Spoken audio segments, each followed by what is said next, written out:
મહીસાગર જિલ્લામાં રાજકીય તણાવ વચ્ચે ભાજપ દ્વારા કોંગ્રેસના રાષ્ટ્રીય અધ્યક્ષ મલ્લિકાર્જુન ખડગેના નિવેદનનો કડક વિરોધ નોંધાયો છે। લુણાવાડા સ્થિત ભાજપ કાર્યાલયમાં યોજાયેલી પ્રેસ કોન્ફરન્સમાં જિલ્લા ભાજપ પ્રમુખ દશરથભાઈ બારિયાએ આ મુદ્દે કોંગ્રેસને આડે હાથ લીધી હતી। દશરથભાઈ બારિયાએ જણાવ્યું કે કેરળમાં ચૂંટણી પ્રચાર દરમિયાન ખડગેએ ગુજરાતીઓને લઈને કરેલી ટિપ્પણી અપમાનજનક છે, જેનાથી માત્ર ગુજરાત જ નહીં પરંતુ વિશ્વભરના ગુજરાતીઓની લાગણી દુભાઈ છે। તેમણે આ નિવેદનને કોંગ્રેસની નબળી માનસિકતાનું પ્રતિબિંબ ગણાવ્યું હતું।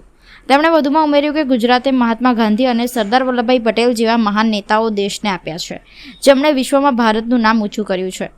આજના સમયમાં પણ વડાપ્રધાન નરેન્દ્ર મોદી અને ગૃહમંત્રી અમિત શાહના નેતૃત્વમાં ગુજરાત અને દેશ વૈશ્વિક સ્તરે આગળ વધી રહ્યો છે। જિલ્લા ભાજપ પ્રમુખે કોંગ્રેસના સ્થાનિક નેતાઓને પણ આ મુદ્દે સ્પષ્ટતા કરવા અપીલ કરી હતી અને ચેતવણી આપી કે ગુજરાતીઓના અપમાનને જનતા સહન નહીં કરે। તેમણે જણાવ્યું કે જો કોંગ્રેસ પોતાની ભાષા અને વલણમાં સુધારો નહીં લાવે તો આવનારા સમયમાં જનતા તેમને યોગ્ય જવાબ આપશે। આ પ્રેસ કોન્ફરન્સમાં જિલ્લા ભાજપ મહામંત્રી ચિંતન પટેલ સહિત પક્ષના હોદ્દેદારો અને મીડિયા પ્રતિનિધિઓ ઉપસ્થિત રહ્યા હતા।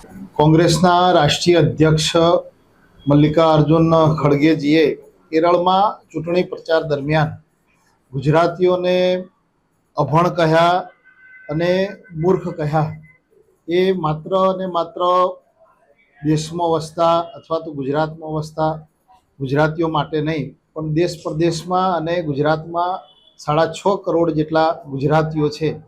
આ ગુજરાતીઓનું અપમાન કોંગ્રેસના રાષ્ટ્રીય અધ્યક્ષ શ્રી ખડગેજીએ કર્યું છે।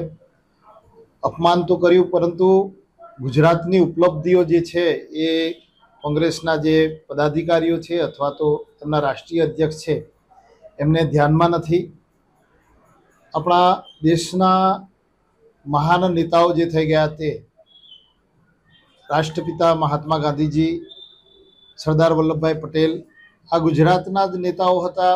દેશને એક સબળ નેતૃત્વ પૂરી પાડ્યું અને તે સમયે અભ્યાસ એમણે દેશમાં પણ કર્યો અને વિદેશમાં જઈ અને બેરિસ્ટરની પદવી પ્રાપ્ત કરી અને અંગ્રેજો દ્વારા જે અહીંયા કોર્ટો ન્યાય પ્રક્રિયા ચાલતી હતી એની અંદર એમણે રસ લઈ અને લોકોને ન્યાય અપાવવાનો પ્રયત્ન કર્યો હતો। એટલે કોંગ્રેસના બધા જ નેતાઓએ અધ્યક્ષ સહિત તમામે જાણવું જોઈએ કે ગુજરાતમાં શિક્ષણ એ અત્યારથી નહીં, શિક્ષણ શરૂઆતથી જ હતું। એટલે એમને અભણ કહેવા અથવા તો મૂર્ખ કહેવા એ બાબતને જિલ્લા ભાજપ વતી, મહીસાગર જિલ્લા વતી, મહીસાગર જિલ્લાના બધા જ નાગરિકો વતી અમે એને સખત શબ્દોમાં વખોડીએ છીએ।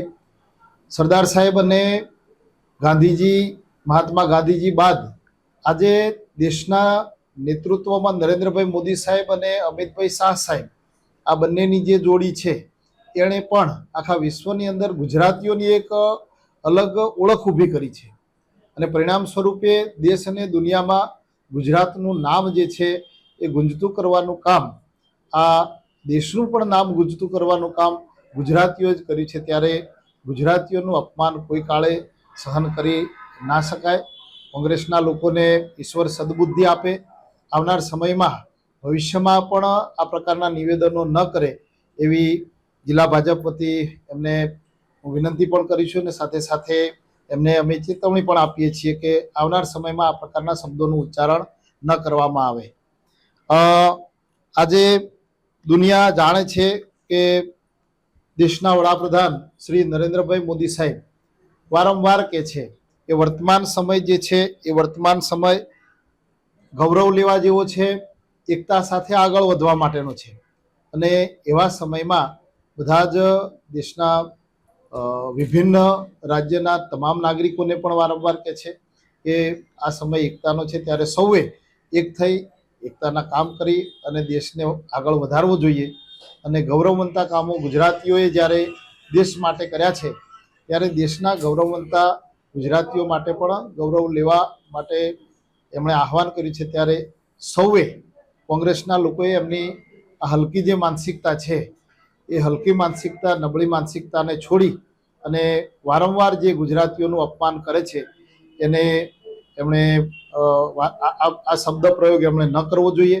આજના દિવસે વિશેષ કંઈ ના કહેતા ગુજરાતના તમામ નાગરિકો કે જેઓ રાષ્ટ્રીય નેતૃત્વ સાથે છે એ તમામને જિલ્લા ભાજપ વતી શુભકામનાઓ પાઠવું છું અને કોંગ્રેસના લોકોને વિનંતી સાથે અને સાથે સાથે અહીંયા અમારા મહીસાગર જિલ્લાની અંદર પણ જે લોકો છે એમને પણ કહેવું જોઈએ કે મલ્લિકાર્જુન ખડગે જે ગુજરાતીઓ માટે શબ્દ બોલ્યા છે એને અમે સમર્થન કરતા નથી એમ કોંગ્રેસના લોકોએ બોલવું જોઈએ. એમને પણ વિનંતી છે કે તમારા શીર્ષ નેતૃત્વને તમે પણ કહો કે આ રીતે અવારનવાર ગુજરાતના ગુજરાતીઓનું અને ગુજરાતના ગૌરવને અપમાનિત કરવામાં આવે છે એ યોગ્ય નથી. નહીં તો ગુજરાતની પ્રજા તમને નહીં સોંખી લે, મહીસાગરની પ્રજા પણ તમને નહીં સોંખી લે. સમય તમને જવાબ આપશે.